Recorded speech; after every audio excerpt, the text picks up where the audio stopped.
Hello, good afternoon, ladies and gentlemen. I'm your host, The Lost Chevalier. I welcome you to a little stream about writing.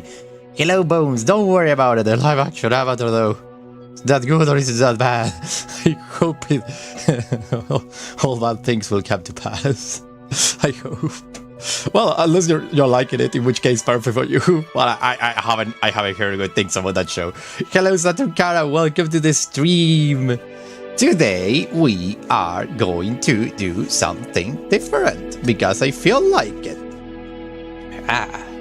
Who of all of you are writers or would like to write or just like to imagine things in general just because you like to just be creative? Because that's what this stream is gonna be about. Be creative. We are all gonna be creative together. Good thing I've read it a lot. Oh, that's great. Well, if I give it a chance, then I can hear so many bad things that I don't know. Oh, that's great. Hey, what genre? What genre do you want, Satukara? Slice of life, science fiction, fantasy, maravilloso, like we say in my country, in my area, maravilloso. That is like the, how would say it in English? Maravilloso, the genre maravilloso. Depression. Oh, that's a great genre too. Jesus Christ, though. Well, it's a good way to express oneself too, so that's okay.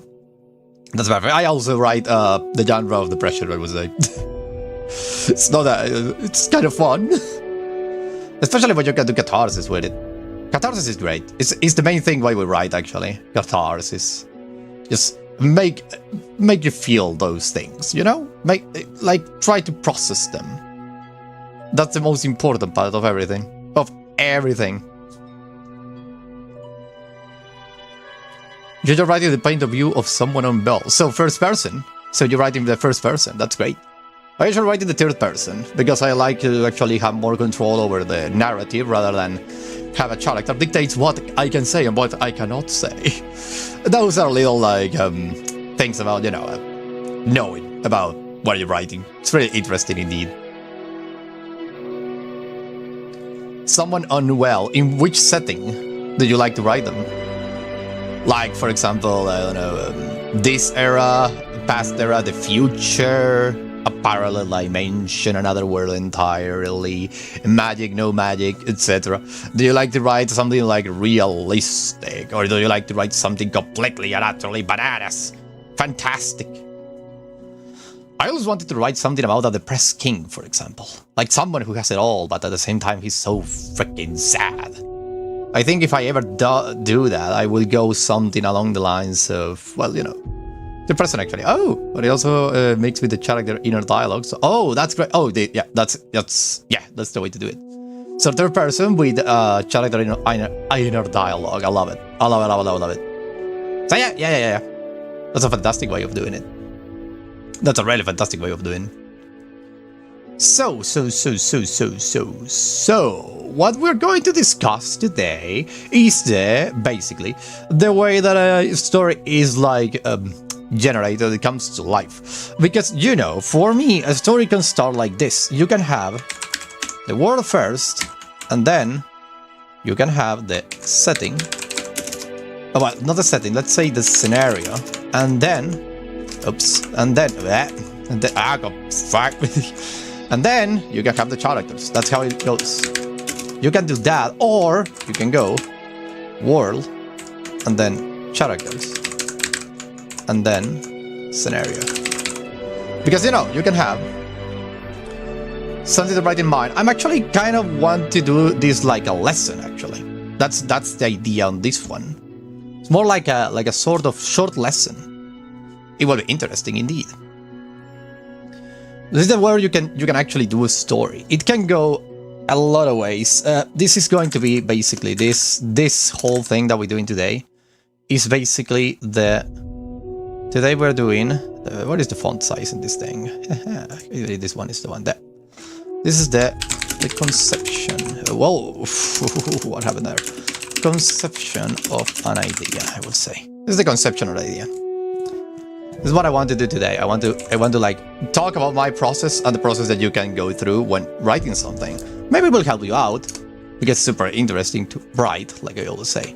then you're gonna have, in the case of these two, right? These two scenarios is that, for example, you have the geography, right? You have the geography, so you already have like a grand scheme of things, the grand scenario of where the thing will come out, or for example, a ship or something, a mothership. But let's say sci-fi, we can talk about like an intergalactic empire. And we talk about or intergalactic republic, whatever you want. If we talk about fantasy, you already have like 3 or 5 kingdoms. Like you have the whole continent sorted out, and then you can have like the real world is just a world. You can tweak and do little things with it, but basically it's that. And then the scenario is basically where the whole action is going to take place. This is both for small stories and for big ones. If you want a novel, do you want a short tale, whatever. By the way, I'm a writer, so yeah, I think I know what I'm talking about. And then the scenario, well, it can be a building block, it can be a ship, it can be a planet. In the case that the scale of the things is so grand that you're actually like an intergalactic empire, well, you can have a planet as the setting, the scenario. And then you can have the other things, like for example, a house or a city, etc. Depends on the scale of the world that you're creating, of course. Because the world can be anything from a giant a planet, a galactic sprawling intergalactic species, to a room. Why would a room be, for example, a world? How could you do that, right? How could you make the world be just a room, for example? Well, let me tell you how. You have the world is a room, the scenario is a toy box, and the character is a spider living inside the toy box. There you have it. Probably having no one disappear and having to hear stray kittens mewing. A few times, oh no, awakes as he tries to sleep. Ooh. Sounds interesting. Sounds really interesting indeed. Oh yeah, by the way, never forget if you like to write and all of that, and you do it constantly, or you have a good practice. By the way, in order to be a good writer, you just need to practice quite a lot. That's all you need to do. Just sit down and practice, and just write, and everything will be fine. Really, all that it takes to be a writer is just sit down and write. The only thing that one needs to have in order to create a new world is the will to write them. That's my personal phrase, by the way. Is the phrase I put in I write down in the first page of a book I wrote when I was 15. It was really interesting. Oh my god. It sounds like a really interesting tale, Saturikara. Really interesting. Okay, tale. You can make a really interesting kind of horror scare thing, because well, with unwell characters, the idea that you're actually doing with those, when you create an unwell character, is actually to like present the point of view, in case you are doing from the point of view of the unwell character, to the vast audience that is reading, the vast people who is reading, who will read, if you ever publish it, of course. You can always keep it private. But you're trying to make the feelings of the person that isn't well digestible enough, I will say, that will be the word, like to digest, for people that are actually well in the head or in their regular life. That is your objective as a writer, is to actually make the people who are not feeling what the character is feeling or what other people are feeling in the day-to-day basis feel that. That is like your main thing. For example, you write a book about war, you want to make the people who has never gone to war feel what it's like to be in a battlefield, for example, or in a constant situation of drilling, like all the time, like being there on the edge. You want to write something about peacetime, well, you might want to show everyone that they're actually on peacetime and things like that. Hello, Brian P. Welcome to the stream, where today we are basically doing a writing session. And you can basically make free consultations via the chat if you're a writer or you want to be a writer. Because all what it takes to write is just the will to do it. Really, it's not that difficult. If you can tell a story or a joke out of your mind to anyone, it's the same as writing it. It's the same. The only difference between talking and writing is that you just need to sit down and write. And if you have problems with grammar and stuff like that, just use Word, or in my case, Grammarly to write in English, because I have typos all the time in English. Like a lot of typos. Tons of them. So yeah, that's basically the thing that a writer needs to do. It needs to basically suck in a people, like absorb someone's mind into something. Is there a note safe to be posted? Oh, I see. A note safe to be posted in the safe or no safe for work, or in the sense of I write things that might be a loose screws.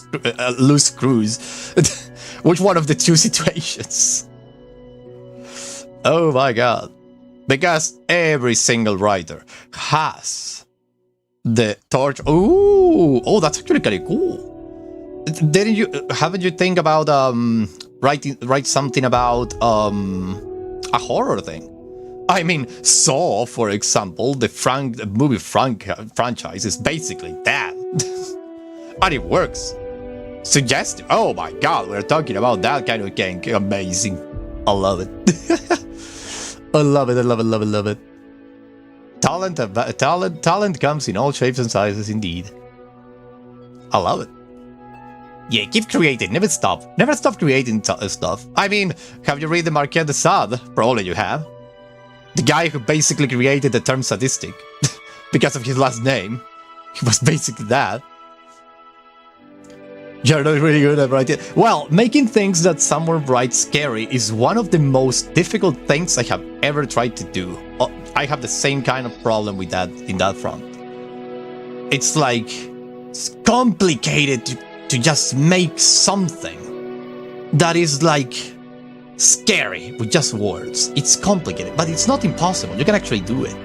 You just need to use the right words in the right moment, in the right place of the phrase, and you will be able to do it. You just need to like convey a sense of hopelessness and a sense of like suffering, I will say.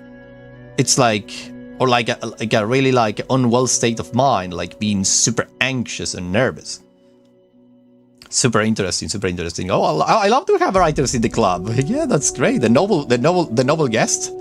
Oh, the nobility is are composed of writers, as it should. That's what nobility is about. It's about having the upper hand in the beautiful world of culture.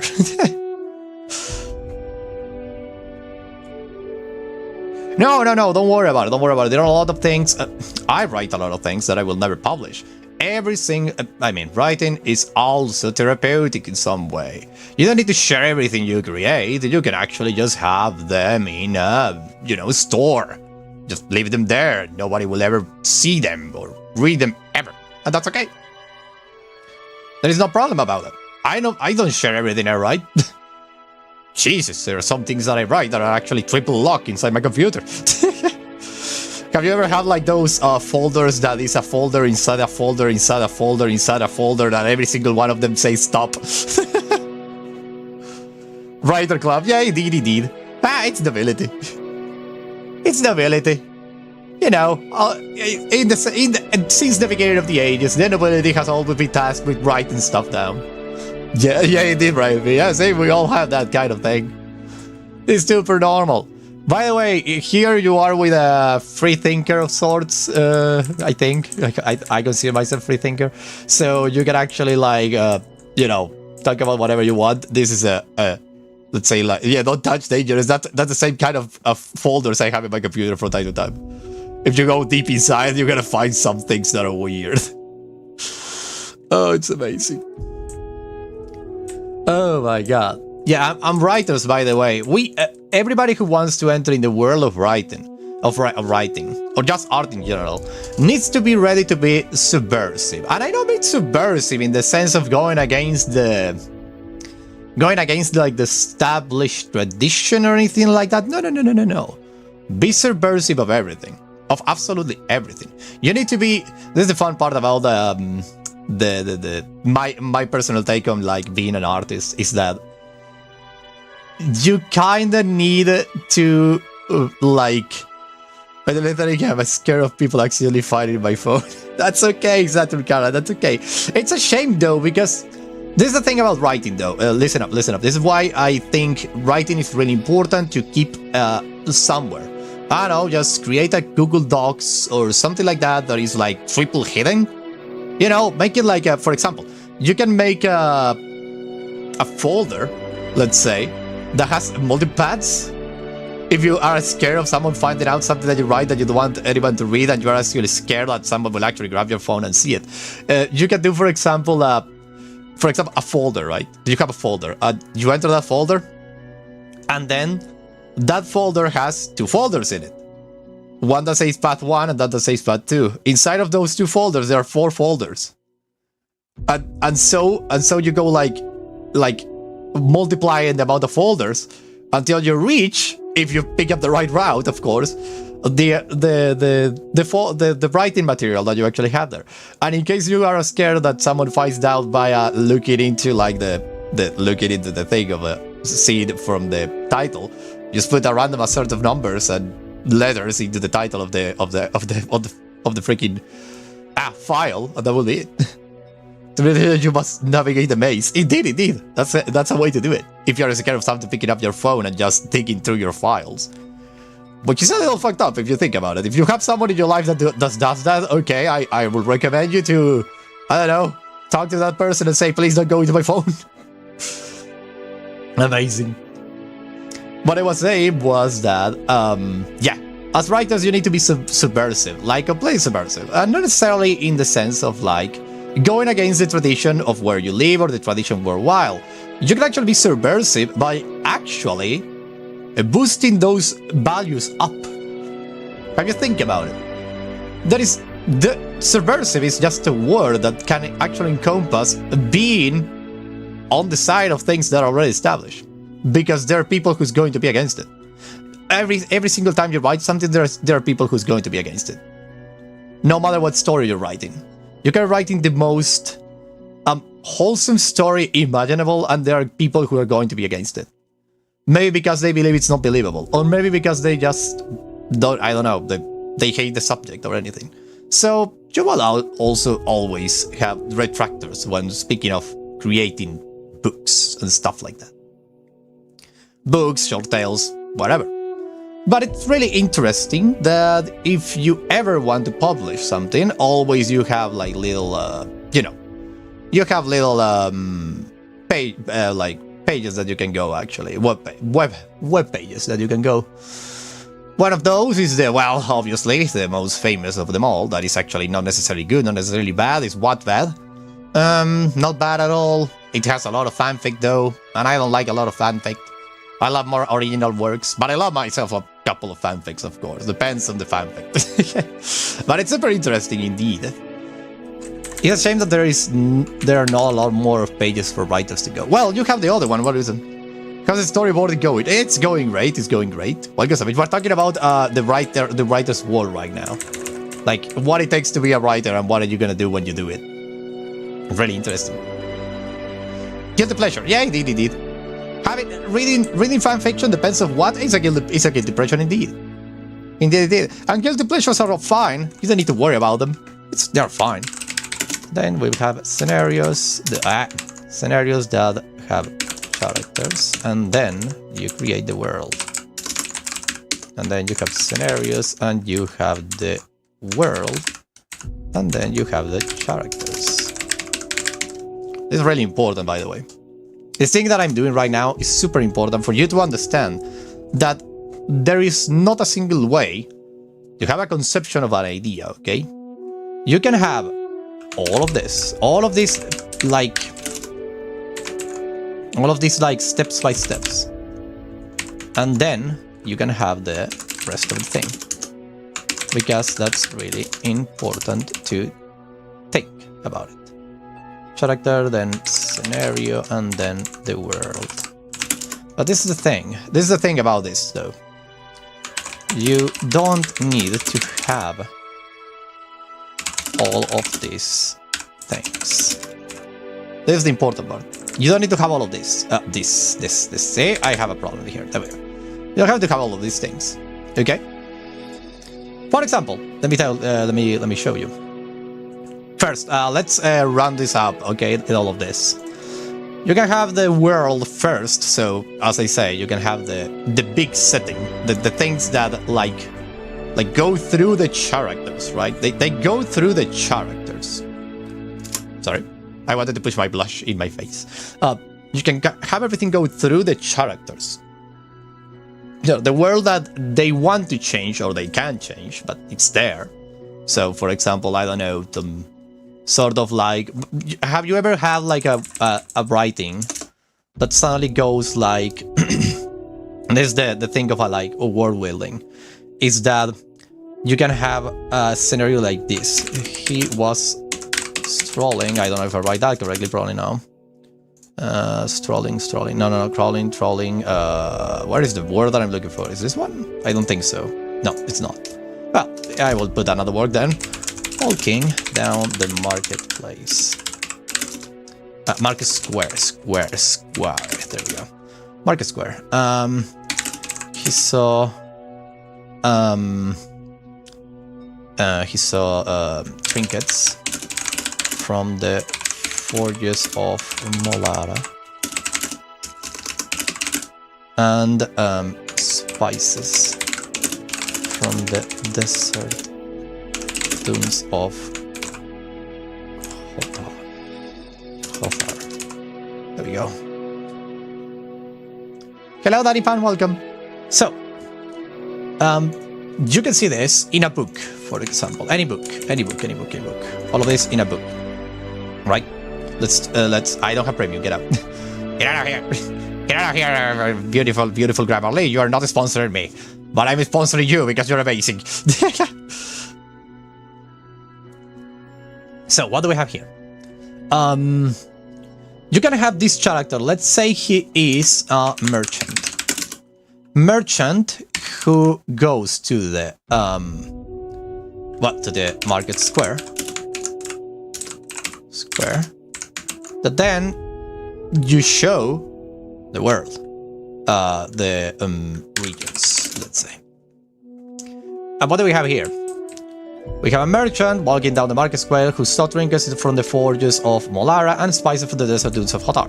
What is the thing about this? I don't have to mention none of these two places ever again in the book, if I'm writing something about this. Okay.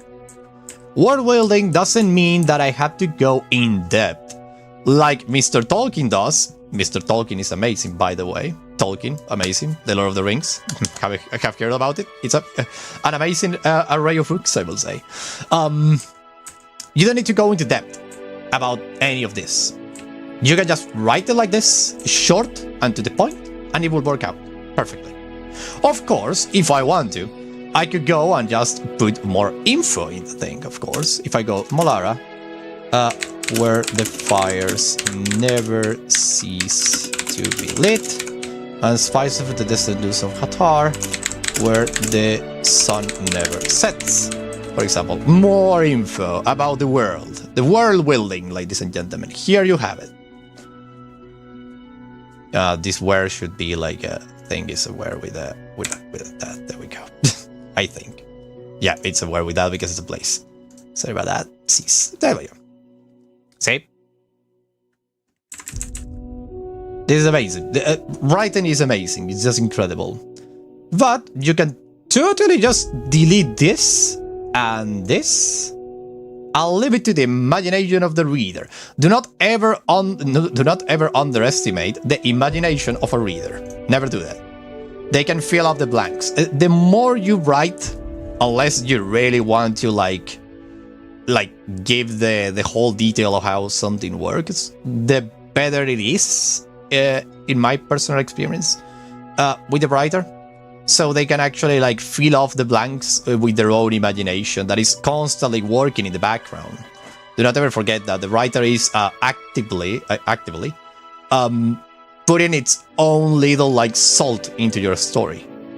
It's never only you writing everything and give it like a cake, like a presented cake. You're actually giving more like a set of ingredients and a cooking book. You're actually giving that, and it's the reader who actually puts everything together. puts it in the oven and then comes out. That's why you have different interpretations of the same book. That's why you have a lot of other things that are super interesting, of course. For example, there are sometimes that the writer writes little description, but the reader can actually sense what the writer wanted to say, and they fill off the blanks exactly as the writer wanted them to fill it. That's a way of doing it. It's really complicated to achieve, but some manage to do it. So never underestimate the writers, the readers, imagination. What if I make an oven pancake? Well, probably that sounds weird, but it could work. Then, speaking of the world, you know, because you can always... This is the conception of the idea. Let's go back a little bit, because my brain is all over the place. Well, when you have the conception of idea, how many times has it happened to you that you are actually having, like, the world? You know about the landmass. For example, let's go to... I'm going to show you something, though. Welcome to the world generator thing on Itch.io. It's all by the same person, What About. They do beautiful works of automatic things, generators, that basically generate a world for you. It's really interesting. I don't use them usually, almost never, but it's really interesting. For example, let's run the generator. Let's use it for an example here. You just have this in your mind, okay? You have this in your mind.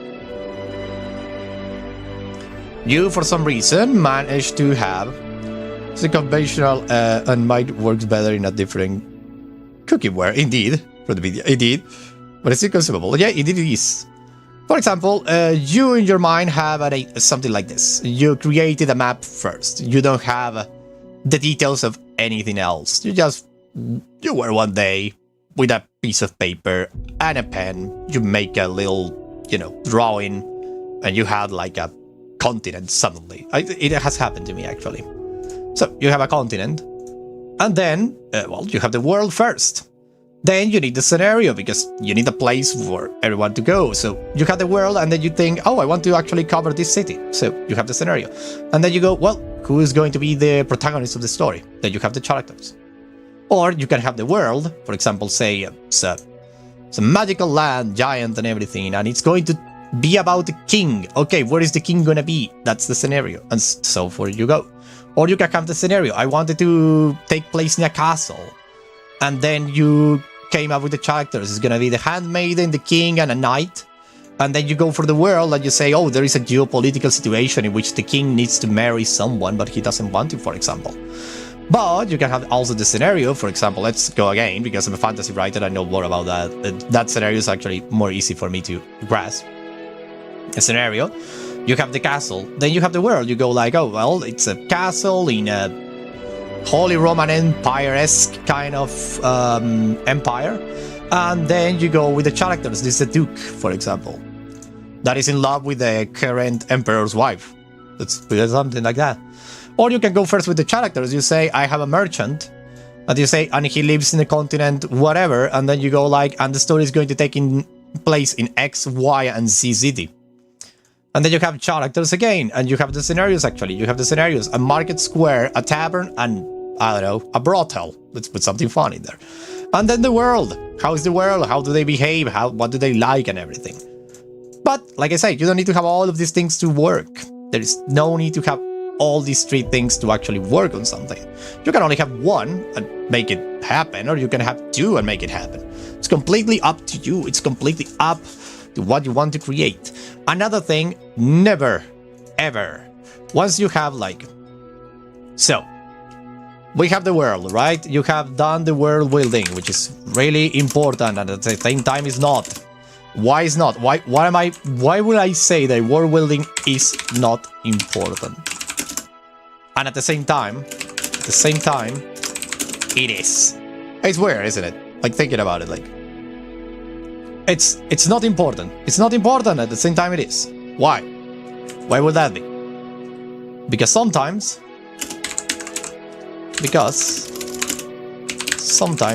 you never show to the reader the world. That's something. You might never show it.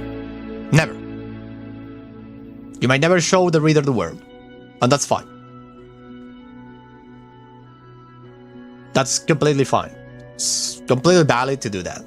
Why not? Just never show the reader the world and everything will be fine. You can leave it a mystery, you can know every single detail about it, but decide to hide it from plain sight. Because you, as the writer, need to hide certain information for the sake of the plot. That's how you do it. You need to do it like that. You don't need to, like, you know, show everything all the time. You can't go around and saying, oh, this is the dynasty, and then just like revealing in the first page that they are actually not the real dynasty because they killed the previous dynasty and imposed themselves, but without anyone noticing. You just need to, like, maybe leave that for the end, or never show it, and just glimpse of it. Like, I don't know, a character that suddenly wakes up from, let's say, you can have a character that wakes up from a cryo sleep or anything like that and meets the Emperor. He actually knew the Emperor before. He meets it again and he sees like something in his facial features that it doesn't add up. It's not how he remembers. How he remembers him, but cryo sleep. Memory becomes fuzzy. Maybe memory becomes damaged and he thinks that he's the same Emperor even though it isn't. And then you have something like MadPat doing videos because of your little like hints about something weird going on. Oh boy, that's so cool. Writing is so freaking cool. This is the conception of the idea, world scenario, this is how can it happen. You need to have all these things flesh it out. No, let's put that in there. Sample of character, scenario, and world. There we go. A merchant market. Merchant market square regions. Tuki. Perfect. But world building, like I say, is not important at the same time it is, because sometimes you never show to the readers the world. That's very important. You have returned. What are we writing? We're actually making a writing session. Kind of. I will actually do a writing after this. Maybe when I finish writing a little bit of this and like rounding up the idea. Because we're actually doing this. We're learning. Yeah, you're learning. Today it's learning time. So you have all of this, and now, what is your story going to be about? That's the big question when writing something. Sometimes you have it real clear in your head, and sometimes you don't. And that's totally fine. That's totally normal. That's totally understandable. Because you might think you know a story, but actually you start learning what's the story about as you progress through it. There is no there is not a single, like, you know, there is not a single thing that you can actually, like, you don't know your own story. That's what I want to say. You don't know your own story most of the time. You might think that it's about importance and family, and then you realize that everybody's backstabbing each other in the story, and you go like, maybe that's not the core thing of the story. What am I writing? Sometimes it happens. Sometimes it happens. Totally normal. There is nothing wrong about that. Because a writer doesn't need to know what their story is about from the get-go. There is no need. There is no need to that. I'm excited about having to know exactly what my own story is about. No, never. Don't do that. Don't do that. Don't do that. You don't need to know what the story is about. There is no need to know that. You can go into a story. You can go into a story thinking that it is about friendship and found family. Let's say found family. But it ends being about you can't trust your best friend on everything. There is a lot of things that you need to know about when you write. For example, in this case, you started the book about to an adventure that finds another adventure and they become friends and whatever, and they go for, and you just write a story, right? Wholesome, everything is wholesome, everything is beautiful. The two characters are having a blast, going from adventure to adventure, and suddenly though, the secondary character betrays the main character, or maybe they found you know, they went into a dungeon, find an ancient item, an ancient relic that is super powerful, and the friend suddenly betrays the other, and you start to think about it. Why am I doing this move, right? When you start writing about it, and you reach this point where something that it's so against what you were starting to write happens, and you are like, why am I doing this? Why is the character doing this? Why will this happen? What is the overall, the whole thing that I'm actually writing? What is the message? If suddenly the best friend betrays the other one for power, what is going on? What is his reason to do this? Maybe it has more altruistic reasons. Maybe he doesn't trust our main character, because that happened. Who knows? Who knows? Your story might go wild from that point on, and maybe your story will follow the path, like a really obedient lamb, or maybe not, it will just derail completely. It's something that can happen. Never constrain yourself to the initial feeling that you have of a story. You can have a story, for example, let's talk about big scenario, right? Biggest scenario. About the horrible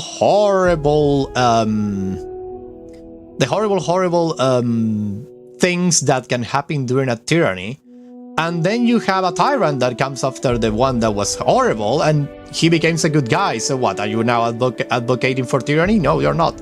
What is happening then? Nobody knows. It's a writing thing. It's an artist thing. You don't know exactly what you're doing. It's part of the creative process. Your brain just goes kaboom. I love it. Your brain just goes kaboom. That's how it usually goes. Your brain will just like decide on its own what it wants to do.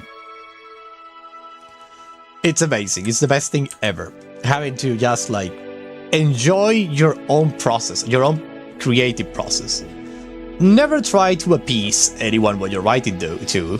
Never try to appease anyone. If you want to appease someone when you're writing, try to appease yourself, I will say. If you have like a strong moral compass and you want to follow it, do it. If you don't have a strong moral compass, in the sense that you don't like you're actually like a super free thinker that basically can amold to every single situation and try to like think about the point of view of every single character, do that. But never try to like appease anyone in particular around your life or around the internet or around anywhere. Just go with yourself, just be yourself. And everybody will feel that genuine feeling about what you're writing, and they will be able to understand the criticizes or not. Maybe they will like it, they will criticize it. Anything can happen. He only became one because the god of tyranny was the only one that listened to him during a very dark part of his lifetime. I did! There you have a character that is actually, you know, trying to make up for the fact that someone that is not necessarily good basically give him a hand. So he's actually trying to like pay it up for him by being his loyal subject. Even though that's terrible for everyone else, it's good for him. And you can actually empathize with the character, because you will be like, if I was in rock bottom and suddenly someone horrible came to me and gave me aid, but really rock bottom, really rock bottom, like you just don't see an exit or anything, and suddenly someone comes in and gives you an exit, maybe you will be thinking about like, yeah, I can follow this guy. It's a horrible thing to think about, because it's like, oh my god, but at the same time it's like totally happens. It can totally happen. Jesus, I love this. So, conception and idea, all of this. The protagonist need to know the story for the get-go. Do not try to know your story for the get-go, because usually if you put yourself like a framework of what the history is going to be about, you might lose unimportant plot twist that you can do. So always have this north, like it's about friendship, for example, and found family. Good. Have that as the north of your story, but never miss the chance, if you feel the story is going to be richer, of doing something like this. Okay. Again, I love it very much because it makes the character all the more beautiful. Tragic. Yeah, indeed. Tragic characters are the best. They're super interesting indeed. There is actually something really good too with just pure evil characters. Never stop doing pure evil characters. It's just interesting to see them. Pure evil characters are good too. Do not fall for the trap that artists are usually setting them up to. Most artists nowadays just like to do like the redeemable villain, I will say, most of the time. Like, no, the villain is just evil because he had a bad childhood, or the villain is just evil because something happened. Sometimes people are evil because they're evil. Just like that, because they're just evil. There is no reason for it, or there is no way to justify it. Having evil characters is completely fine, by the way. Do not feel like you're doing like a grim tale, or that someone is going to become evil themselves because they're reading your stuff. No, that doesn't happen. Just do whatever you want, and if you want to have a really evil character, just do that really evil character. And I'm not talking about evil character with good intention. I'm talking about evil characters. Just plain evil. Just evil. No need to do anything else. Started for a set ending instead of making set ending the start. Ooh, I totally understand that. I totally understand that.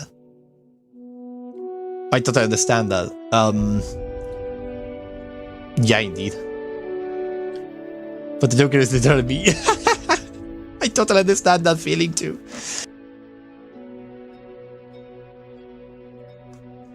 Indeed, there are times when you need to actually... Society, indeed. There are times indeed when you are actually will need to actually make the ending the start of the story. It's not necessarily something that tends to happen a lot. Like, writing the ending from the beginning is actually kind of cool, and at the same time is like kind of setting everything to stone, but it's a beautiful shock factor for the reader. Like, for example, having the ending at the start of the whole book being like, and so Luca sat on the golden throne.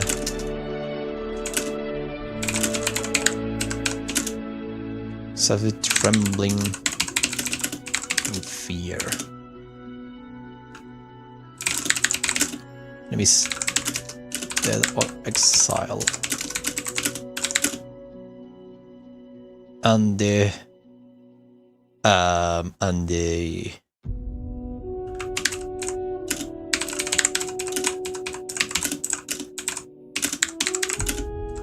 how do you write whim? It's like this? I don't think it's like that. Let me see. Alert, please tell me. Whim is this? It's like, oh no, it's whim. Oh, I wrote it correctly.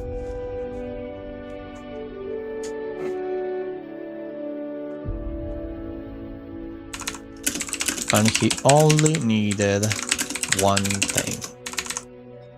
And then you go chapter 1. And start with the guy with Luca the farmer. Just like that. Like, this is the intro, the first chapter. How would it call? I don't know what that will be. That's how you do it, actually. Like, that's the way. Chapter 0. Chapter 0, you start like that.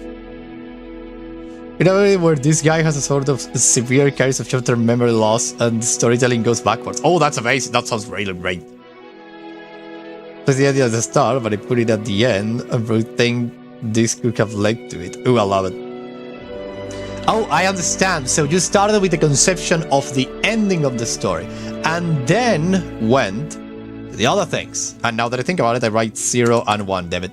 Let me just clear that. My character just like went crazy because of I write numbers here. I need to start writing with the other thing though. Oh, that's actually super cool to do too. When you are just like, you have the ending first of the whole story. You have the ending and then you just start like on like writing the rest of the book to go there. It's really interesting. Doing that is completely normal for every writer actually. Like, you can totally do that. What the frick just happened with my eyes? Ah, I have starry eyes. I write this one? No. I did that one. There we go. What the frick? Oh boy, having all of this. My devious and starry eyes because my problems. Memento, the movie style Memento. Ooh, interesting. I will look it up. So, a lot of ways you can actually like do a story, right? You can have even the, not necessarily for me, for example, I tend to have the plot twist first, and then I will the rest of the story around it. That's how I work. I used to do that. For example, I tend to have the plot twist first, and then I will the rest of the story around it. Having the plot twist first is really interesting too, because you have actually like. Then, for example, I just have like the thing first. Let's change of music. Let me see which music can I put. We can go for some lofi. That would be cool. Let's put this one. There we go. Or maybe this one. This one is bad. This one is cool. There we go. It's really interesting to have first like the ending of the story, because well, you have something figured out, the freaking ending, and then just will the story progress to go into that point. In my case, for example, I tend to have the plot twist first, and then the whole story revolves around it. In my recent story, for example, I have the story that I'm going to write probably soonish. I'm thinking about it constantly though. Is to like the whole like community, the whole in this case the humanity, believes something in particular that happened in the past. But that thing that happened in the past is not actually what happened in the past. What happened in the past is actually another thing entirely. But the thing is that it wasn't the ruling caste who put that story onto the humans. I mean, it's not like it's not a story that the ruling caste put like teach the humans, so they are like don't know what is real and what's not. It's actually different. The humans themselves created that story to cover up for the mistake they did when trying to overthrow the ruling caste. They actually make everything worse for themselves, and because of that, they are like, no, that's not how it happened. It actually happened this other way. So they created a whole set of their own story. That's the plot twist I'm doing, where actually humanity is like the victim when they were actually the ones who started it all. But they because of the thing about justification and everything, if they go for the real story, they will end up being the bad guys all the time, and they don't want that, so they actually change it. Hello, Pato Lopez, welcome to the stream. Welcome. So, funk. You want me to put funk in the thing? I don't know if any funk will be like copyrighted or not.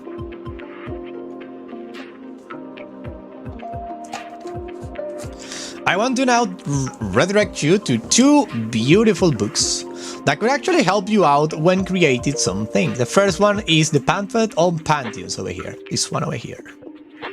This beautiful short book though.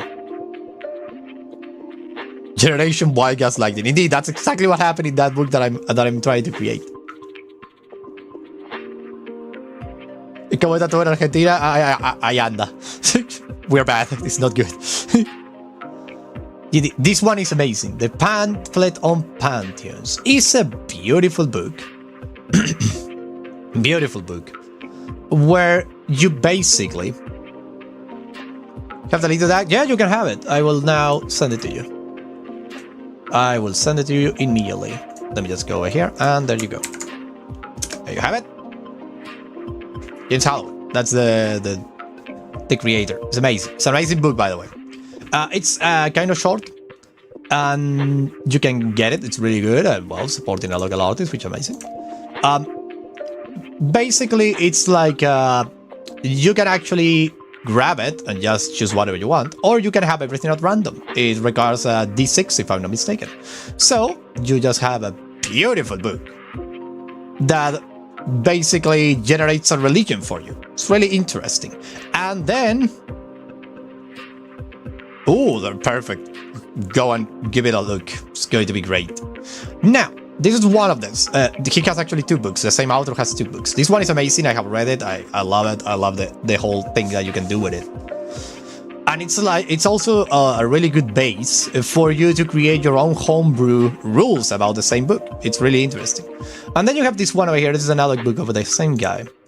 The Guide to Grunts. It's basically inspiration for creating fantasy armies and soldiers. It's really good too. Really, really good too. It's amazing. It's a good one too. I will now give you the link. This one is really good too. I really enjoyed it. I really enjoy it. I read it too. It's really, really amazing. It's just fun. It's creating your own army or armies, plural. These are all things, of course, to be used in a setting kind of like Dungeons and Dragons things. But this actually works out perfectly for anything you want to do. Even sci-fi, just change some little things and it will work just fine. So I will just copy this and give it to you too. Give it to you, all of you too. It is just amazing. All of this, todo esto, Pato López, es básicamente una hermosa clase de escritura gratuita, pero en inglés. So, that is the other book by James Holloway, the same guy, who actually has done this beautiful... they're super beautifully illustrated too, by the way. They're beautifully illustrated. It's beautiful. Both books are amazing. The Pamphlet to Pantheons and The Guide to Grunts. They are really good. They're really good, really, really good. I really enjoy them. A lot. Mucho inglés, mi futuro del país, probablemente. So, now that we have all of this, what about if we actually write something? For example, let's write the book. Let's write actually the story of the book I want to work with, okay? So, this is the thing that you need to know. When you're doing world building and not the final product, okay? There's 2 different things. The world building and the final product are 2 different things. The world building document is usually something that you are going to have yourself and nobody else is going to ever read it. Ever. There, you need to put all the details, all the little nooks and crannies that you know, and all of that. And then you do the other things. You do the final product, I would say. But what is the thing about all the nooks and crannies that you write in the world building document? It's not something that you necessarily have to put into the story. You know why a building is burned? Well, you don't need to tell that to anyone.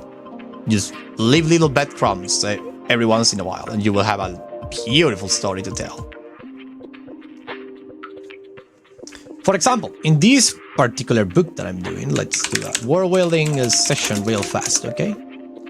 So, the basics. 2 continents. One is a, let's say, one is a paradise. Paradise city / garden. It's like a garden city kind of elf thing.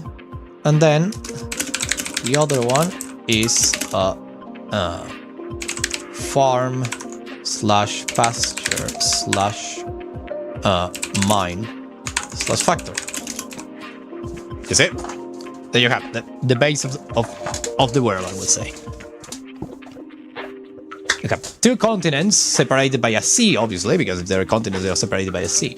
One is a paradise city garden, the other one is a farm, pasture, mine, factory. This is basically so cliche if you think about it. So freaking cliche. It's amazing. It's basically the Hunger Games, but a little bigger. The thing is what the story is about, right? Well, you have 2 sets of humans. One of the sets is a group of people chosen by the gods themselves, and the other one are just serfs.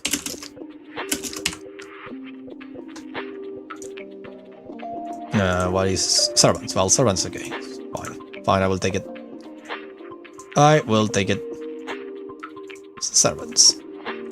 The thing is how to differentiate both of them. This is easy.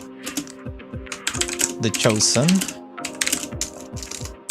have mark in their forehead, and they cannot, even if they wanted, they can't feel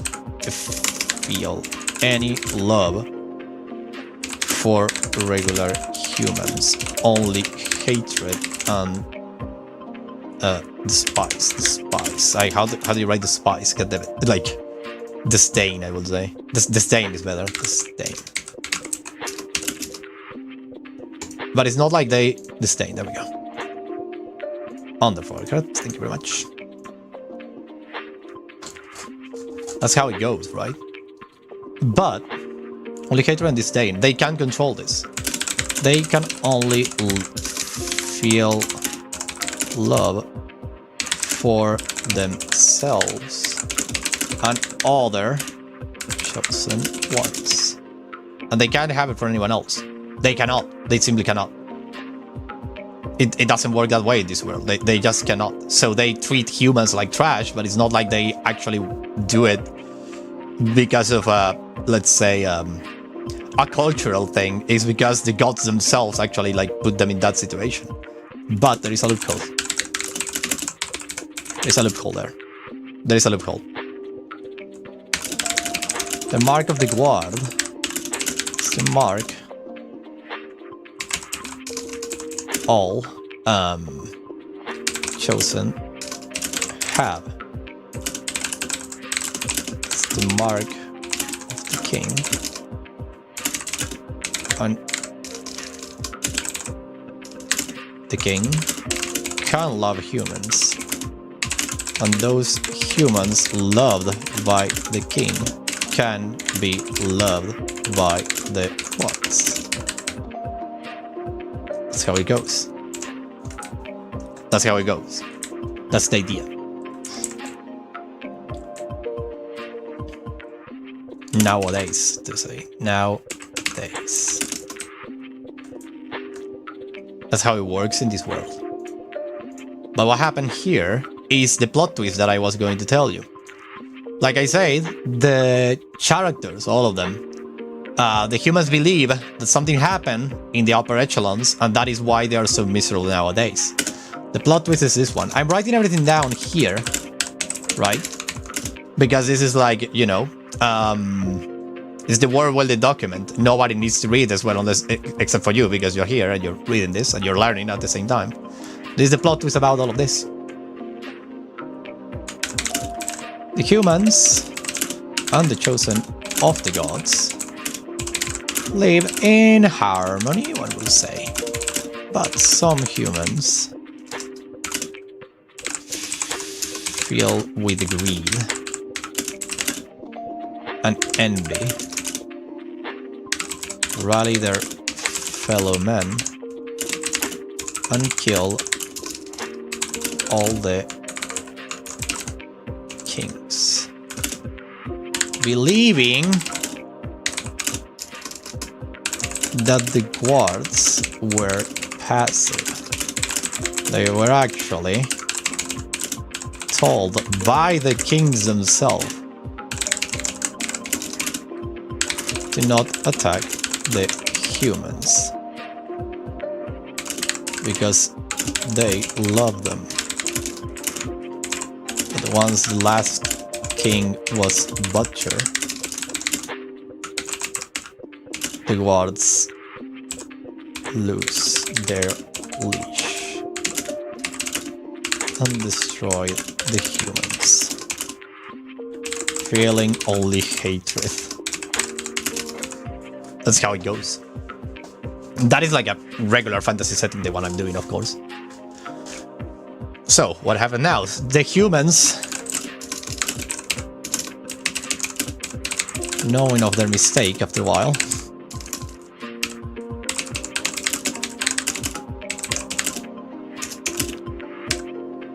created another story. That the guards betrayed the kings and killed them to take the reins of the world, thus washing away their own guilt and giving themselves a reason to fight back from time to time. That's how it goes. Gaslighting. By the gods, thank you very much. Rallied, okay. Sorry about the, like I say, English is not my first language. If I actually write, it's usually in Spanish. Luckily, we have this beautiful service that is Grammarly. This is like the word building of the story I'm doing right now, okay? This is like the basic of the basic. How does it go after this? Well, it's going to be about probably a human mercenary that finds out another one of these ones. Another king. Founds another human with the mark of the kings. What happens? The guards are hunting them down. They want to get rid of the king. But not because they don't want to be ruled by a king, but because the guards fear losing another king to the humans. To see them killed again in front of their eyes without them being able to do anything. So, responding to a traumatic event, they're trying to destroy anything that can create the traumatic event again. That's how the story is going to go. And the thing is that because this particular king loves the human that it's protecting them, all the guards that are going after them actually feel respect and love for this particular human, and they don't know what to do with those feelings. So some of them will end up joining the band. Other ones are going to end up like going back to the kingdom and trying to like change things from the inside and all of that.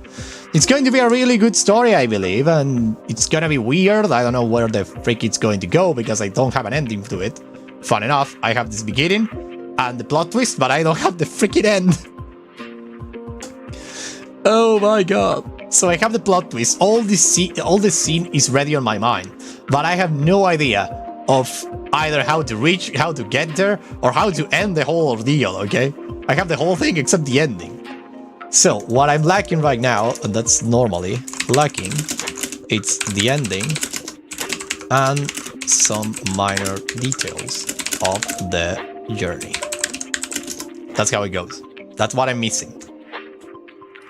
I'm missing the ending and, well, lacking notes I'm missing. Missing the ending, some minor details of the journey. But I have the beginning, I have it, and then I have the plot twist. Well, the relationship too, some characters. And then I have, imagine a webtoon, yeah indeed. A webtoon for this story because it sounds super webtoon indeed, indeed. Are you imagining something for yourself? I don't know. I have the beginning, the relationship between the main characters, some secondary characters, and then I have for the story. Yeah, a webtoon will be fine. The thing is that I don't know how to draw. I will totally make so many comics if I knew how to draw. You have no idea. I will be so prolific on that front, but I can only write. Some secondary characters and have the plot twist. I have plot twist, the beginning, the relationship between the main characters, and some secondary characters. But I'm lacking the ending, some minor details of the journey. Those are the things that I'm actually lacking. If I click one by mistake, sorry about that. So that's what I'm actually missing. I'm missing the ending, some minor details of the journey, and probably I can bait on giving up on so many comics. That's totally normal, don't worry about it. That's totally normal. Having a lot of like, let me just show you something. Let me just go over here and show you something real quick, okay? Let me just look it up first because I need to find it. Oh my god, folders and folders and folders. Where is the... Come on, I have it. It's probably written because it's like doing like that for a reason. What the frick is this one? What the frick is this one? Oh, this is what happened in October. Oh, yeah, this is what happened in October. Oh, this is a good book that I need to keep going. Stuck between writing or making a comic. Well, I recommend you to... Well, there's always a chance to make a book. I mean, like a full-fledged book, and then just like have some illustrations. That's a good way in between a comic and a book, is having illustrations. Yeah, don't do both like that. You will burn yourself out indeed. I will say, what is your strong point? What is, how could you convey the story better? A comic has, let's say, a comic is another language entirely from a book. A completely different thing. I actually give classes on story creation to a kid over here. Well, kid is just basically a little grown up already.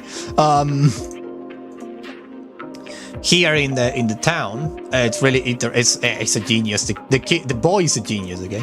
And the thing is that he started trying to do a book, and then he completely changed focus to comics, and he's actually really good at them.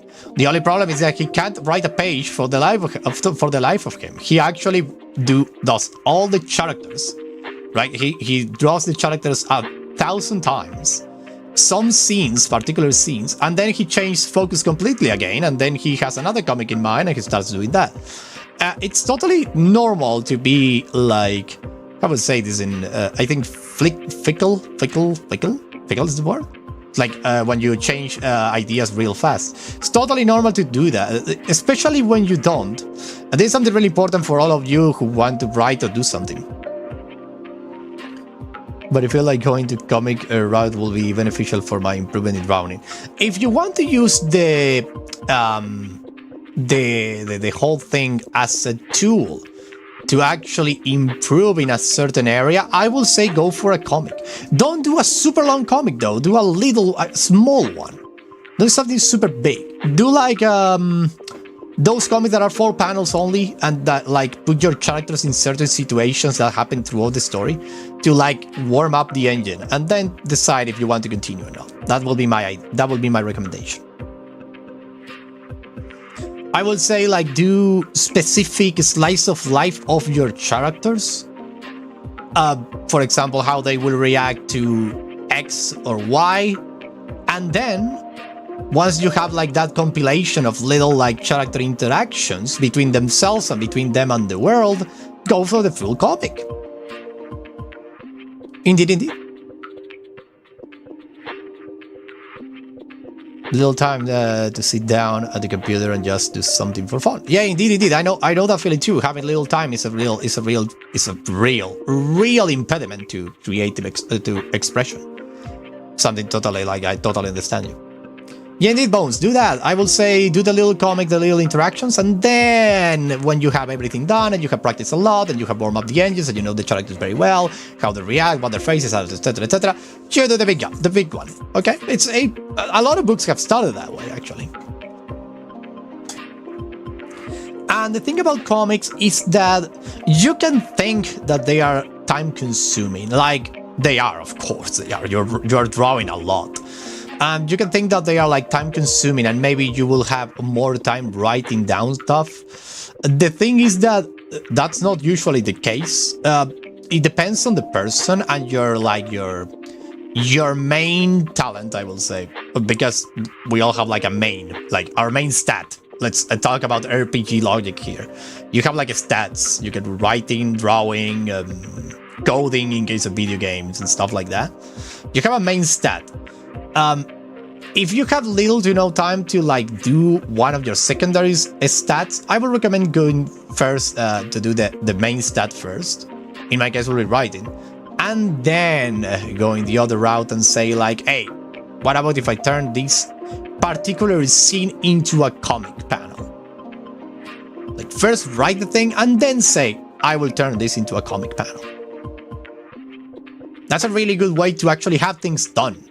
Because one of the mind killers, one of the creative killers, is actually not being able to do the stuff. That's the main problem.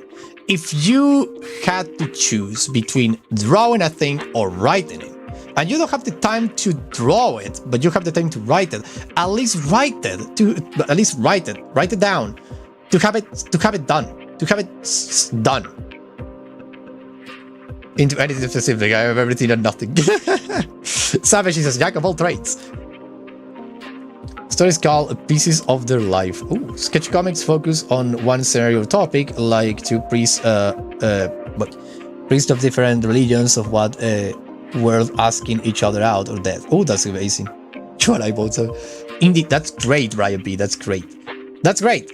That's amazing. Sketchy comics. That's great to have. Have the sketch is the first step into like creating a big thing. Do not ever try to do the whole thing in one go though, because you will actually end up trapped in the perfectionist loop. That's something really important.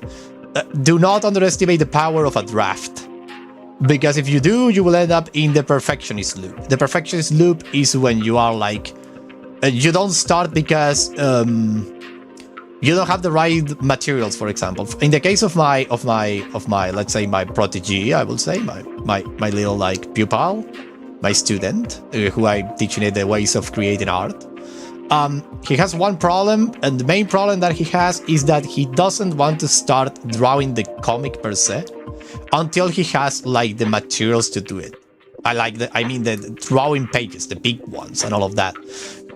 Those are expensive as hell, and the resources are really scarce lately here where I live, so that's a little like a problem to try to do that. So he just do character sketches on little books. The problem is that I'm saying to him, hey, do the draft.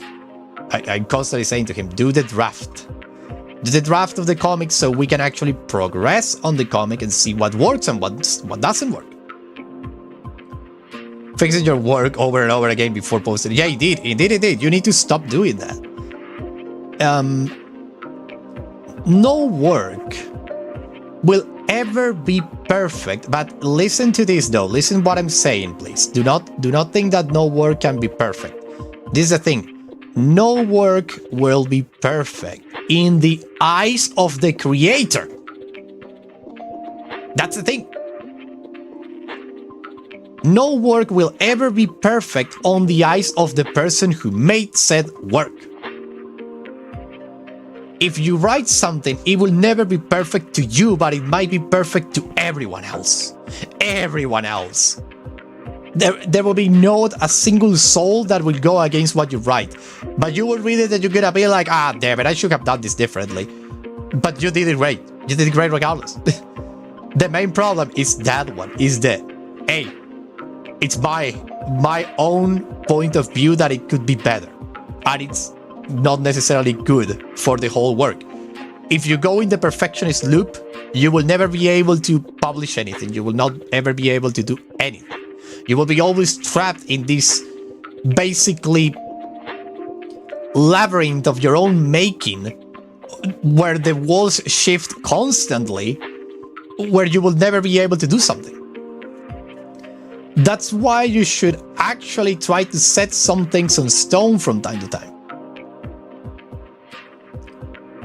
Indeed, that's the thing. It's that it's your own making. The perfectionist loop is actually the making of the author themselves. I myself believe that my stories are never ready to be published, but some people that read them say that they are super fine, super fun, super interesting, and I'm like, oh no, but I didn't write everything I wanted to write, and this is wrongly written. But the thing is that a lot of people don't realize the things that you see, and sometimes the things that you see aren't even real. You just make them all up. Because for you it's not perfect, but for everyone else is. So I will always say, just publish it. And at the same time, though, do not fool on the other category, because there are two categories on this. You have the perfectionist loop, and then you have the I'm perfect, look what I create, and you just publish everything you have right out there without even think about it, and people will start finding plot holes. The thing is that of whom, listen, think about this, of whom of the two characters that I just described, the perfectionist, the one who falls into the perfectionist loop, and the one who believes themselves to be already perfect, who of the two persons have you actually heard about? you have actually heard about of the one who believes he's perfect and publish stuff, because they actually publish stuff and they don't fall into the perfectionist loop. I believe the perfect way of doing stuff is somewhere in the middle. You know, have a 2 readings of your own work, fix whatever you find weird, and then just publish it. But never stop fixing it though, Never stop fixing it. Do not believe that your first draft is perfect. Read it again, and then another time, and that's it. But never read it like 150 times trying to find the perfection. Especially if it's just chapter 1, and you can't write chapter 2, because that's something that could happen actually. You can actually be trying to write something or trying to do a comic or anything. You create the first chapter, and then you go back to the first chapter and change a few details. And then you go back to the first chapter and change a few details. And then you go back to the first chapter and change a few details. And when you want to realize, the first chapter is nothing the like of what you write in the first place. And are you satisfied? No, you're not, because you go back to the first chapter and change a few details. It's the worst thing you can do as a creator, is going back to the first chapter and change a few details. And that happens when you are not necessarily totally on board with the story you're creating. Maybe you need to sit down, take a breath, create some distance between you and the work, and think it again. The thing is that one of the things that I don't like is when you have half the book already done and you want to change it all because something didn't click. It's horrible when that happens. In that case, I will say, go back, read the whole book, and find the place where the thing didn't click. Maybe it's not the first chapter, maybe it's the previous one that you were writing. I usually done that with some books of mine. I have actually written some things. That's worse than writer's block, that's writing purgatory. Indeed, writing purgatory is the worst thing that can happen. That's a good way to actually phrase it. I love it, writing purgatory. You need to avoid writing purgatory. Writer's block is better. Indeed, because at least it will give you, like, you know, that thing of like, I can't advance. But writing purgatory is actually a moment when you're actually revisiting your work over and over again and just like never advancing. It's a terrible thing to happen to any creator, anything ever. It's the worst thing ever. But yeah, remember that. The thing is about your own. Most of the time the whole thing is in your own head. The things that are wrong with your story, they're all in your own head. They're never in the real thing. So just do not fall for that. Now I'm here trying to find out where the backup is, because I want to show you a folder in my computer that has so many things. Where is the freaking folder though? I need to find it. It must be somewhere around here. Where the frick is it? It was backup, but bad reason, I believe. Maybe it's over here? No. God damn it, finding things is a little complicated. Why you cancel all your messages? They're so cool, Savage. I don't understand. Really, I don't. I really don't. No.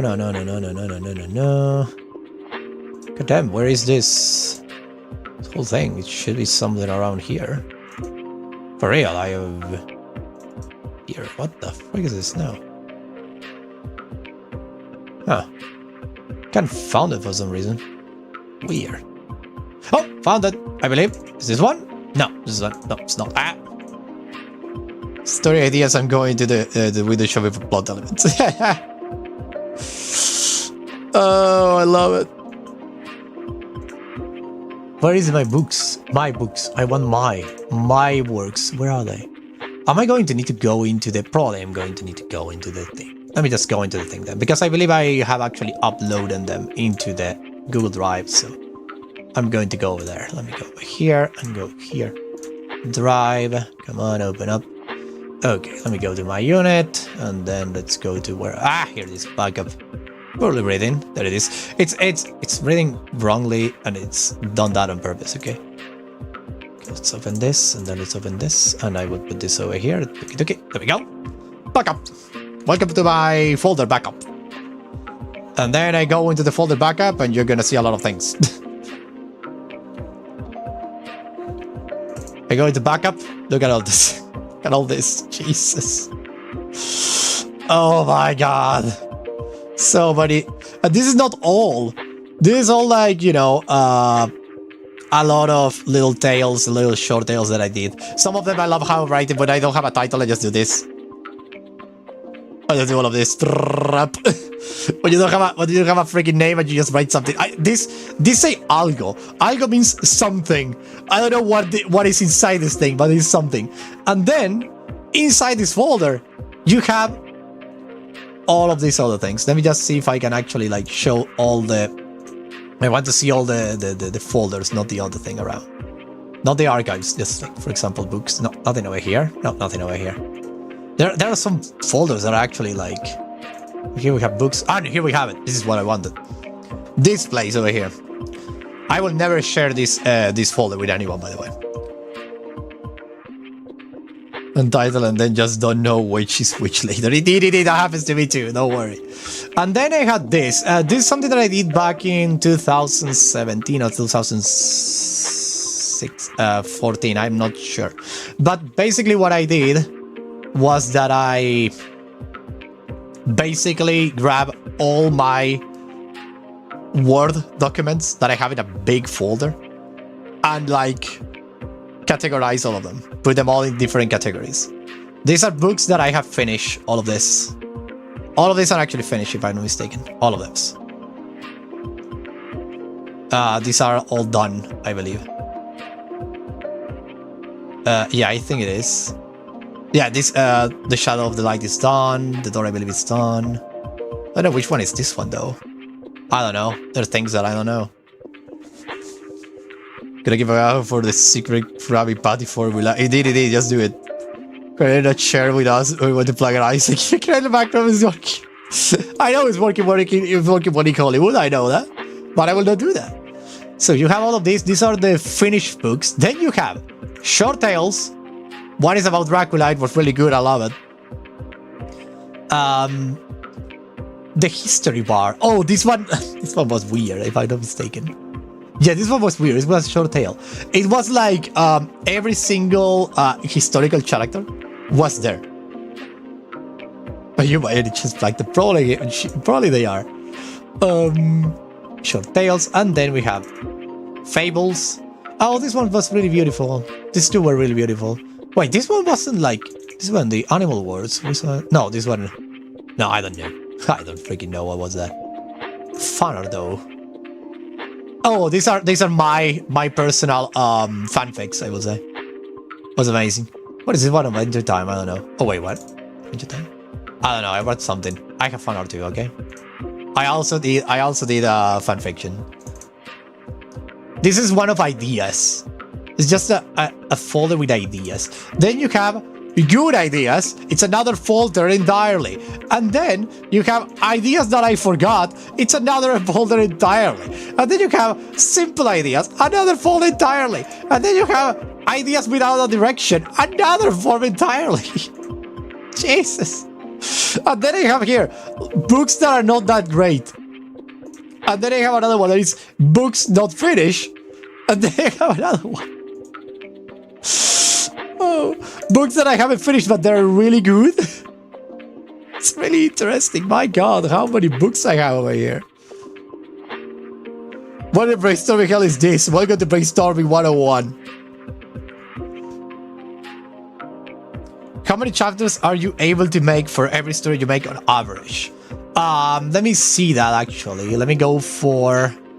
I will answer that right away. Let me see, because it actually depends on the book. There are some books that don't have chapters at all. They're just a plain wall of text, and then there are others that do have chapters. But depends on the length on the chapters. There are some books that have like so many unfinished books. Yeah, I know. I have so many unfinished books. I know.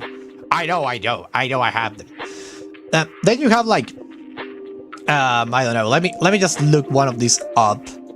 I'm not going to show it though, so I'm going to take it away. Let me see how many chapters do we have in one of my first book. In my first ever written book.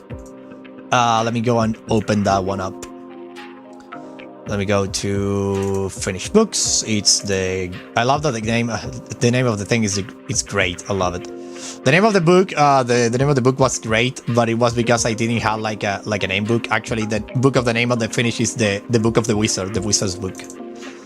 Really interesting. Now let me go here and see how many chapters does this one have, because I believe this one has the chapters number. I hope so. We can actually see here. Ah, damn it, they're not number. Oh no. This one has so many... Oh my god, this one has so many chapters. Let me just say, this in particular... Yeah, this one is the basic one. It has... Oh my.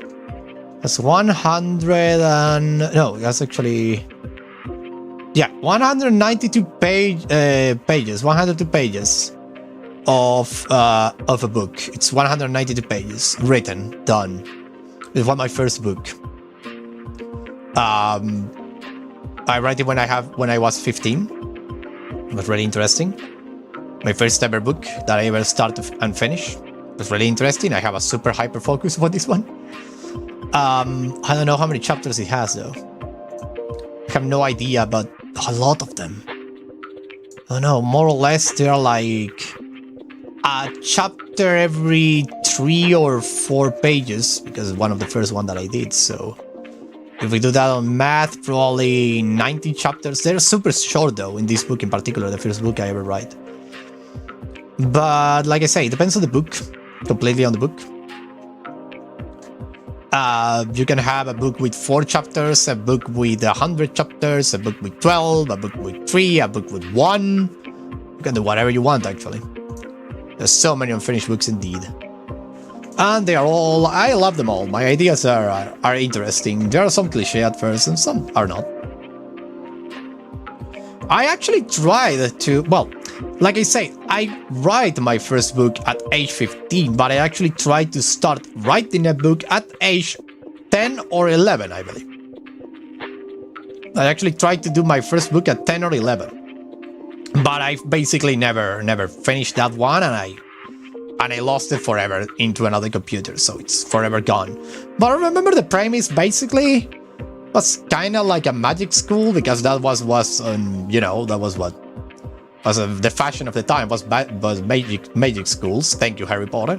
And well, that's how it went actually. I only had like 3 chapters written, and they were super short and probably terrible written. If I ever read that again, I'm probably going to die. But it was really interesting indeed, writing that at 10 years old. I always left it because I didn't see a future on it, but it was really interesting indeed. Creepypasta fanfic. Oh, that sounds amazing. Oh, creepypastas. That's so good. Wattpad account, I am too terrified to check it out again. Well, I actually have here my Wattpad account. Let me show it to you. Because I actually have a story made on Wattpad. That is actually a book. I believe I did it from beginning to end. In a sense. What is happening over here? Join Wattpad? I'm already part of Wattpad. What are you talking about? Let me just start my session, please, and thank you. If we Google, I did it. Let me just open this up. There we go. I believe I'm in the same thing. I'm not sure. I'm going to find that out immediately. Oh my god, I don't think I did. Oh, damn it. Am I going to have the same thing or not? I don't think so. Well, it doesn't matter. This is me. It's... I need to start a session. Oh, there we go, I think. No. Ah, found it. There we go. Now open this up. There we go. Yeah, I got it. This one is the one I write. It was about vampires because I love vampires. I'm going to show it to you. It's public knowledge. Is basically available, so why not? It's in Spanish though, so... Here we go. This one over here. It's called Blood Pyramid, and it was pretty cool. It was really cool. I like it. I like it when I write it. I had a lot of fun. The public publish it too. Oh no.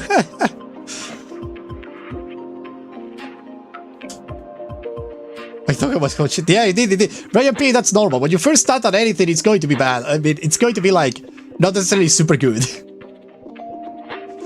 You need to join before leaving Wattpad. Definitely wasn't spiders dying. Hello, Saturgojo, welcome. Thank you for coming. Wattpad is dead. Yeah, kind of. I'm not sure. I wish I knew another place I could publish my works. Now it's that other place, right? I have an account there. What is it called? It's like a forum for fanfics. I don't remember the name. It's another place entirely. What was the name? Oh boy, I can't remember. There's another place now that is like going around. It's making the rounds, and I don't remember the name of it. No, no, not that one.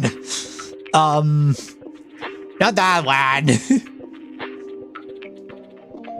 That is a general. That is a law of the universe that they're going. It's not a page. Well, it is, but doesn't matter. What was the name of it? Ah, damn it! I'm going to need to look it up. Give me a second, because I cannot live with myself if I don't look it up. I have a few favorite authors there, just not as much as before anymore. Yeah, indeed. That's for fun. What is the name of this place? I have an account there. I was able to secure an account. It's like one of those like kind of exclusive places. Kind of exclusive. But I don't remember the name though. Ah, my brain is trying to remember. Archive of Our Own, that's the name. That's Archive of Our Own 3. Yeah, that one. That one. There we go. Archive of 3. Yeah, that one. Yeah. That one, Archive of Our Own. Yeah. Yeah, completely. Archive of Our Own. That was the one. Ah, there we go. There we go. Yeah, I have an account there. I never use it. I never read there. I have no idea what's in there. I just have the account, if I'm not mistaken. I never use it. I know that they actually take original works, but I'm not sure. Very fix. Yeah, it did. Indeed, it is. Archive of Our Own. Let me see if I have like a Archive of Our Own. I should have the freaking thing done, right? Log me in. Yeah, I have it here. Yep, I have my account here. Yep, my account is here. Yep, yeah, I have it. Archive of My Own. I have the thing. Should actually write something here, maybe. That will be fun. I know it's only for fanfics usually, but it's okay. It's okay. I think they actually take original works too. We'll find to post something here. I don't know what though. Maybe this story that I'm about to write? But I don't know. Fair amount of original works in there. Yeah, should say a very interesting exploration. Yeah, indeed.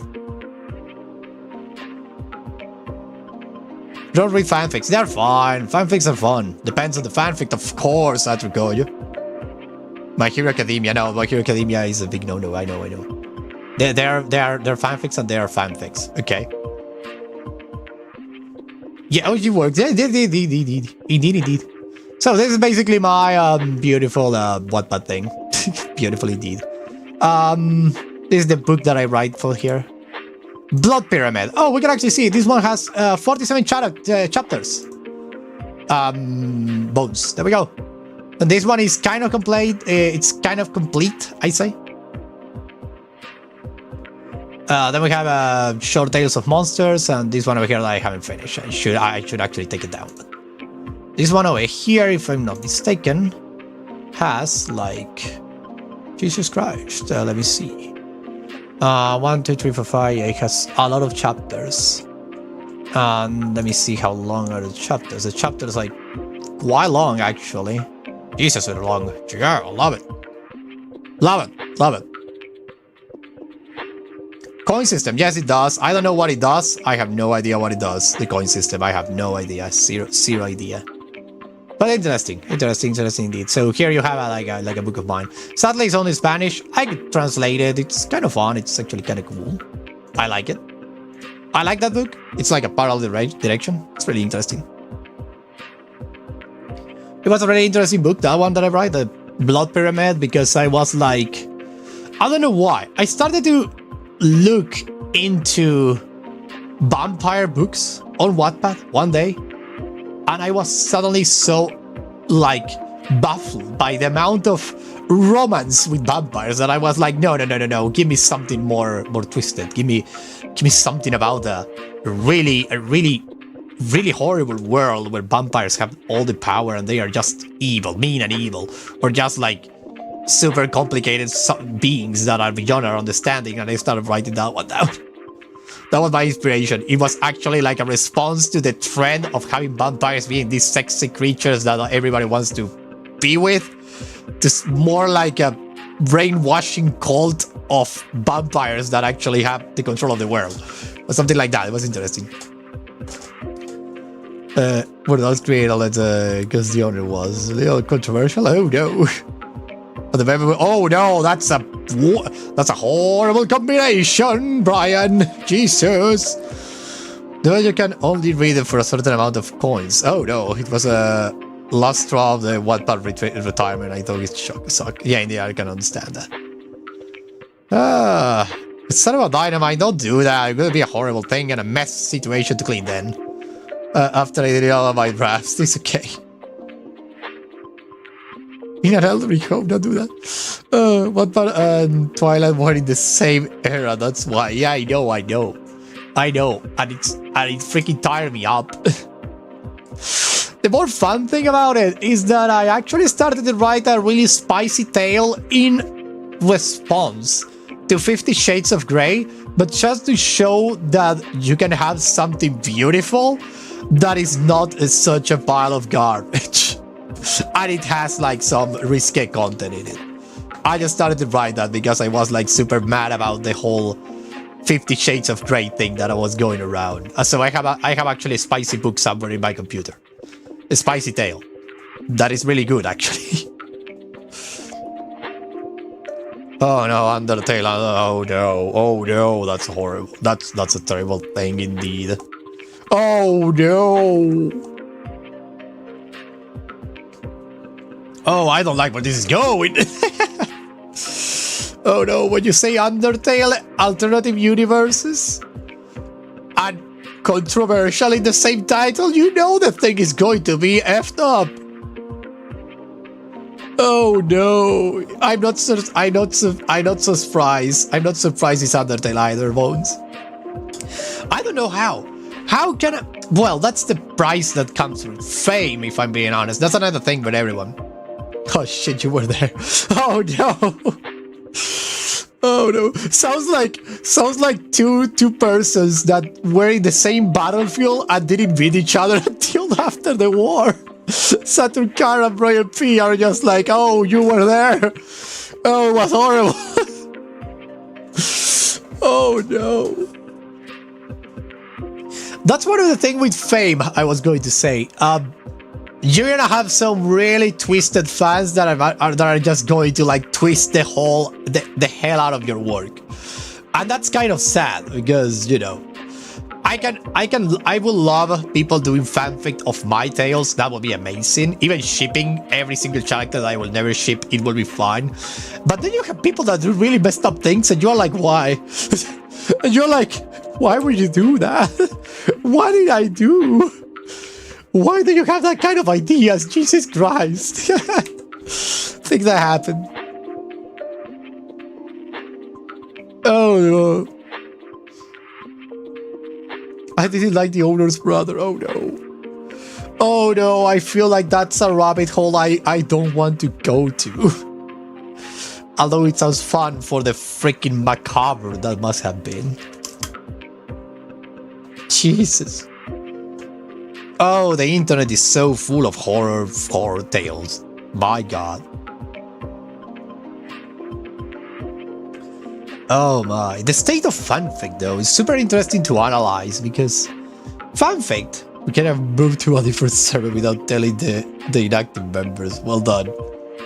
Well done, Brian P. The other thing about fanfic that I love and I hate at the same time, it's a beautiful gateway to actually get a following if you think about it. For example, making fan art of an established IP, as a writer, drawing or artist in general, you can actually get a following and then present your original works, and most of the time all the fans that you have gathered are actually super on board with seeing this new IP of yours. rather than only fanfic or fan art. It's an amazing way to start, actually. A really amazing way to start. Because you have an already established IP, people will be looking for that. And, well, then you can sell your original ideas, because they will see your talent through a world that they already know, and they will enjoy, and if they like your writing or your drawings, they will follow, and then you present them your original work. Take that, they one thing leads to the other, and you will have following.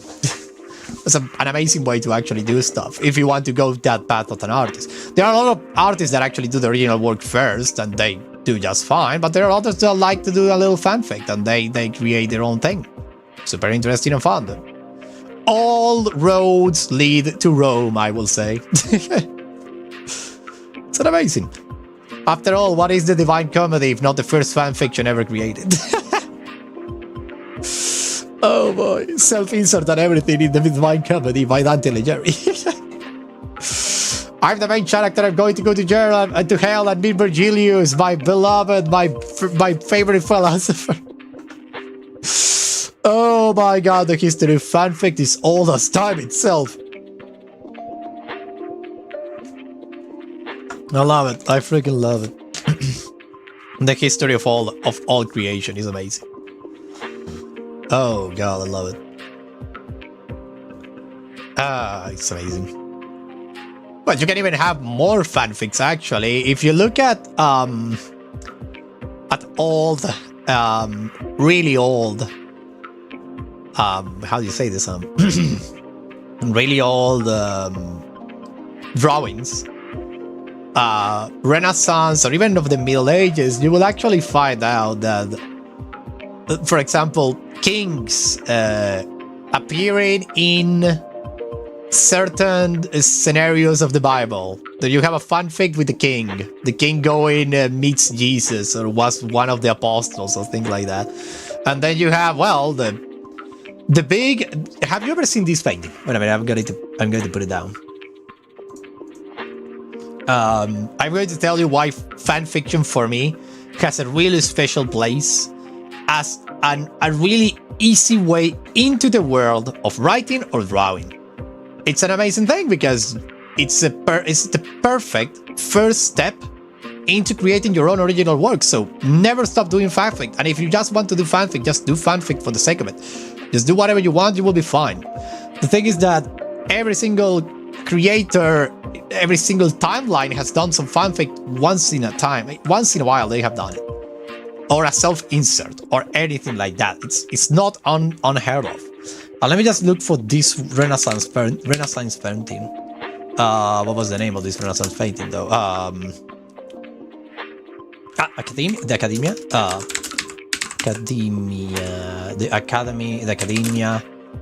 Renaissance. Why do you painting? Where is it? Let me see if I can find it. No. Ah, damn it. No, it's not Academia then. I say Academia, but no. It was Socrates talking with someone else. Socrates Renaissance art painting. Let's see. Ah, I found it! Aha! The School of Athens. That's the name of the painting. There we go. School of Athens by Raphael. There we go. Images. Let's put it in display. Full displays. Full display. Here we go. And we open up in this new thing, and then that's not what I wanted to open then. I wanted to show the picture only. Let me show the freaking picture. Well, let's actually take this one out and put it into the thing. I will show you something interesting about this painting in particular.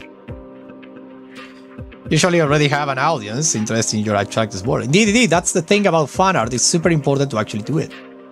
It's a really good way to actually do that. You see this painting over here? Really famous one, the School of Athens, beautiful, whatever. The thing is that there is a self-insert of every single character of the Renaissance somewhere around here. I don't know where exactly everyone is, but for example, it's incredible. This guy, I believe, is one of the painters of the Renaissance. This one is another one, and so forth.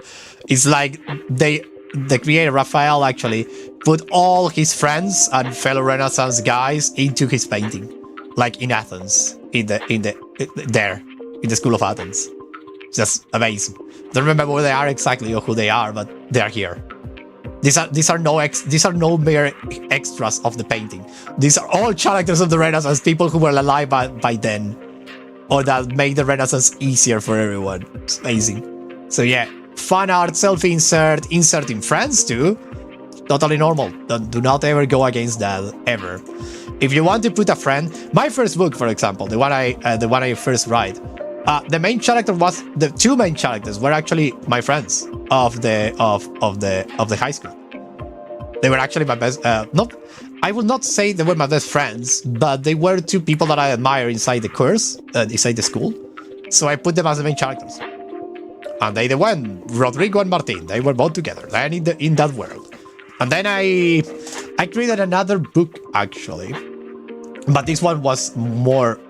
This one was bigger than the last one.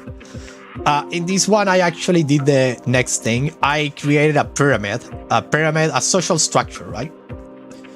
With different characters, with different I created the world first in that scenario. I created the world within first. And I had this whole pyramid with a lot of characters, right? I mean, a lot of positions that you can occupy in the world.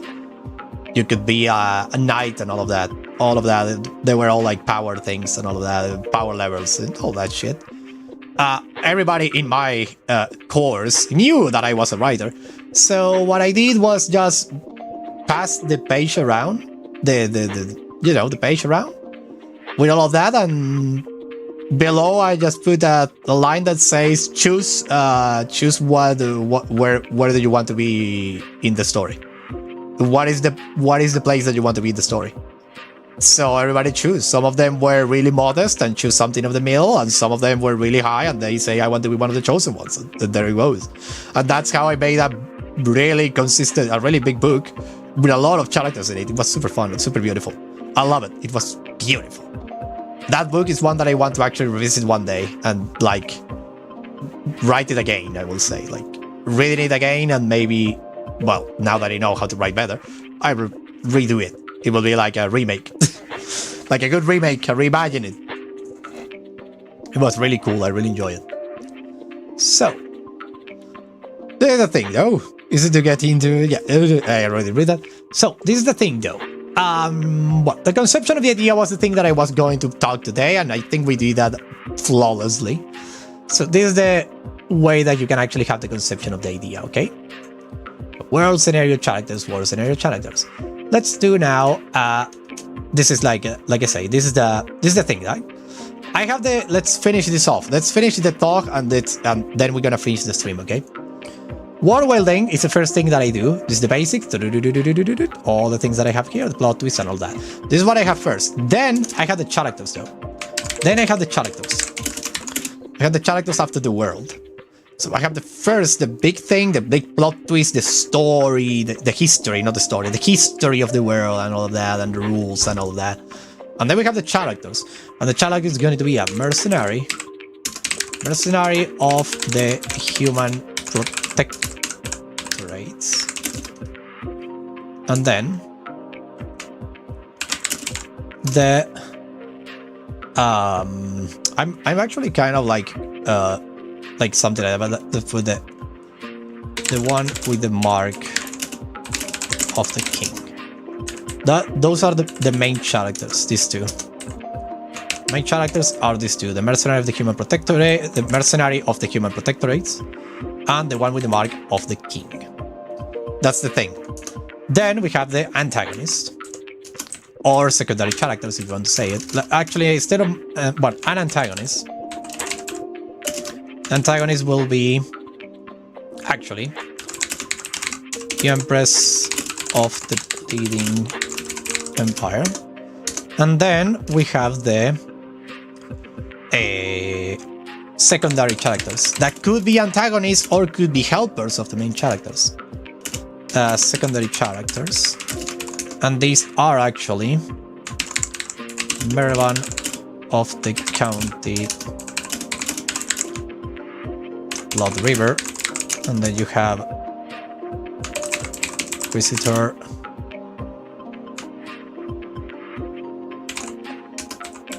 Johanna of the sacred knife. There we go. That's basically the start of the story if you think about it. We have the two main characters, the antagonist, and then two secondary characters that are going to either go against our main characters and then turn good, or go against the main characters and be killed. That's the two things, the two ways that these characters are going to go. That's how it goes. That's what I have. But this is the problem that I'm actually... This is actually the problem that I'm having right now. I don't have scenario. Scenario is a little fuzzy for me right now. So I have the world. I have the world first, the character second, and I'm actually struggling to get the scenario right. The scenario is where the action is going to take place. I don't know if it's going to be a city, the road, village, or maybe camp, or maybe a combination of the all. Because I have the situation, how it starts, but I don't know where we'll start, right? Because it's gonna be main character meets main character in a certain situation. Where is that situation going to take place? I have no idea.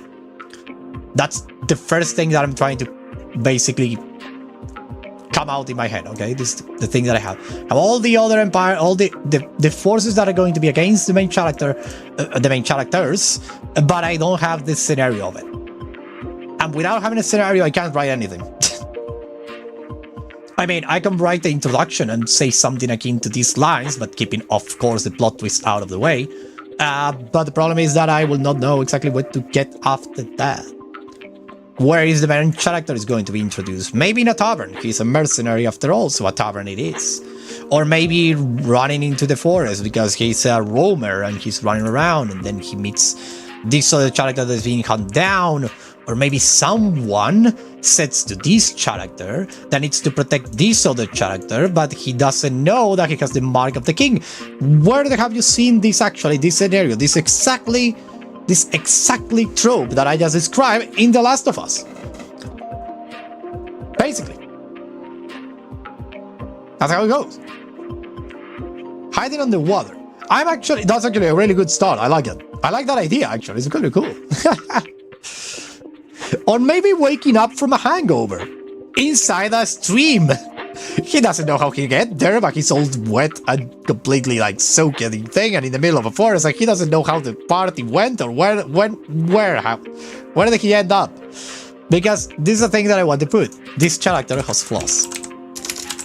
This is the thing that he's gonna have. He has flaws. And a lot of them. This other character, on the other hand, kinda flawless.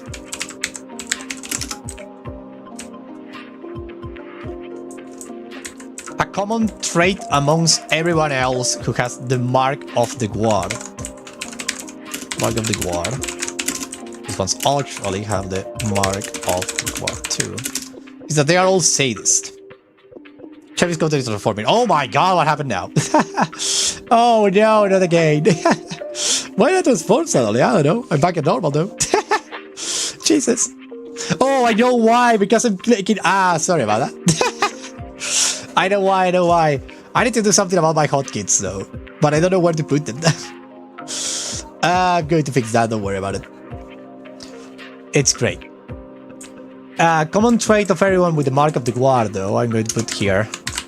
Common trait of the mark of the guard is that they are sadist, cruel, and manipulative. But with humans, not with themselves. This is the thing. They are all of these things, sadist, cruel, and manipulative, but only with humans. They are not, I'm not doing like VtuberEN, I don't know if you have seen that anime, where they are actually like, they actually like mimic emotions in order to get something out of them. These characters actually, the problem is that they are like, they say, magically restrained for feeling good things about a human. that a king doesn't feel something good about them. So if a king feels something good about a certain human, that human will actually be able to get on the good graces of the guard. But because there are no more kings around, the guard only feel disdain for humans and basically does terrible things with them. That's how it works in this world.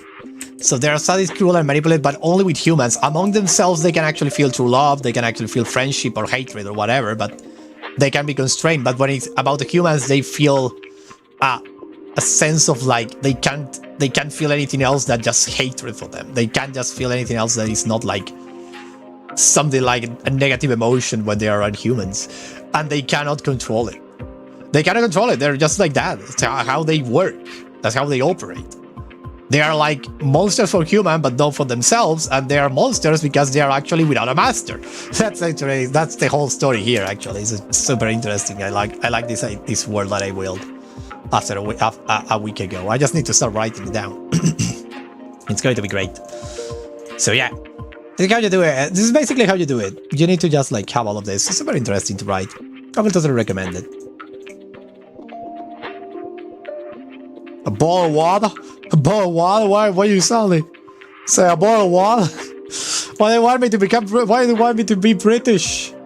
Really difficult to say a bowl of water. But I can do it. I just did. So, this is basically the first little lesson that I had for all of you. We talk about really interesting things. The conception of an idea can come in various shapes, forms, and sizes. You can have the world first, the scenario first, or the character first, and then go for the rest.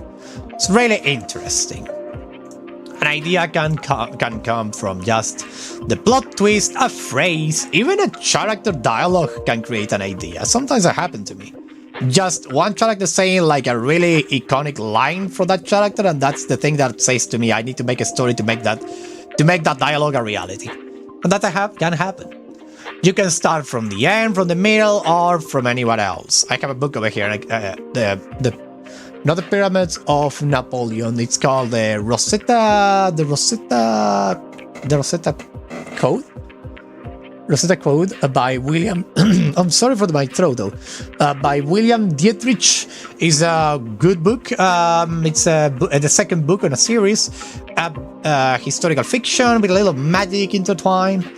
And the second book basically starts in the middle of the book in a situation where the main character is basically about to die. But you know, it's first person, so the whole thing about the character dying is a little complicated when it's in first person. That's another thing about the first person perspective is that it's difficult to kill the main character if he's the one telling the story. Unless you turn him into an undead later or something like that. But if it's on first person, it's really complicated to kill said character because you actually end up without someone telling the tale. Even if at the end the main character ends up dying, it's like, who was talking to me all this time? It's really interesting, really a really interesting like way of writing. I like it first person, especially if you manage to kill the main character in the end some way or another. Because maybe the main character, you're actually reading the book written by the main character. That's a way to do it. Well, that's all the time I have for today. I am afraid though. It was a really interesting stream. I might do more like this in the future. There are no guarantees. But if you want another stream where we talk maybe about one specific genre of writing that I'm familiar with or not, maybe science fiction, fantasy, or another one, we can do it and just talk about that specific specific subject, specific like genre. So that will be interesting indeed. So maybe next weekend we will do something like that. And now I'm going to go probably in a couple of minutes. First I'm going to rest a little while, and then I'm going to create the schedule for this week's streams. They are going to be all up as always, so you can see which game do you want to see, which game do you want to just skip, or if you just want to put the little bell for every single stream, I will be grateful, and it will be nice to have you there. So, ladies and gentlemen, thank you very much for coming. It was a lot of fun talking about my passion of writing books and stuff like that. So, Thank you very much everyone for watching. Thank you Brian P, Bones, Atrugoyo, Vector McTavish, Brian P, Savage for being here. Please stop deleting your messages. You are fun. Stop doing that. And then we have Pato Lopez and Danny. And I think those were all in the chat. So thanks a lot for being here. It was a lot of fun. Still posting on there. Yeah. No. What do you mean no? Come on.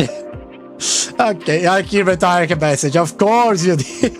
It's okay, Savage. You can keep doing that. It's a free platform after all, more or less. It's a free platform. You can actually delete all the messages you want in this stream. Well, I will see you all next time. I like how, but I'm glad I came back at the end. Yay. Glad you made it. Okay, see you later. Bye-bye. Thank you for coming. This was a surprise stream. Let's see if we can do another one of these next weekend. Bye-bye. Bye-bye. Bye-bye. Bye-bye. Bye-bye. Bye-bye. Bye-bye. Bye-bye. Bye.